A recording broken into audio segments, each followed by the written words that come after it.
Hello guys, நான் previous வீடியோவில் சொன்ன மாதிரி நாங்கள் தரிசனமெல்லாம் முடிச்சுட்டு நேராக பவானி சார் டாம் தான் போயிருந்தோம். நான் வந்து பார்த்திங்கன்னா கடைசியாக 10th படிக்கும்போது தாங்க போனேன். அதுக்கப்புறம் இப்போ தான் போகிறோம். ஸோ நானும் என் தம்பி ரொம்ப எக்ஸைட்டாக இருந்தோம். ஆனால் உண்மையை சொல்ல போனோம்னா நாங்கள் எக்ஸ்பெக்ட் பண்ண அளவுக்கு அங்கே எதுவுமே நல்லா இல்லை. இப்போ வந்து டேமில் தண்ணி இல்லை. ஸோ நாங்கள் வந்து பக்கத்தில் நேரத்தில் இருக்க ஃபிஷ் கார்டுக்கெல்லாம் போய் சாப்பிடலாம்னு நினச்சோம். ஆனால் அங்கெல்லாம் ரொம்ப கலர் வந்து ஃபுட் கலர் வந்து யூஸ் பண்ணுறாங்க. ஸோ நீங்கள் இங்கே போனீங்கன்னா கண்டிப்பாக உங்கள் குழந்தைகளுக்கு வாங்கி தராதீங்க. ஸோ அது மட்டும் இல்லாமல் வந்து பார்த்திங்கன்னா நம்ம சாப்பிட்ற நெல்லிக்காய், மாங்காய் அதில் கூட இவங்க ஃபுட் கலர் வந்து யூஸ் பண்ணுறாங்க.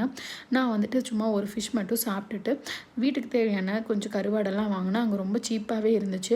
அதுக்கப்புறம் நாங்கள் வந்து கோலி சோடா குடிக்கலான்னு சொல்லி போயிருந்தோம். அந்த கலர் சோடாலாம் அங்கே ரொம்ப ஃபேமஸாக இருக்கும். அங்கே போகலான்னு போனோம். ஆனால் அதுவுமே ரொம்ப அந்தளவுக்கு சிறப்பாக இல்லைங்க. சொல்கிற அளவுக்கு ஒன்றும் இல்லை. என்னோடய ஓவரால் எக்ஸ்பீரியன்ஸ் இந்த டேம்னு பார்த்திங்கன்னா ஒஸ்ட்டு தான்.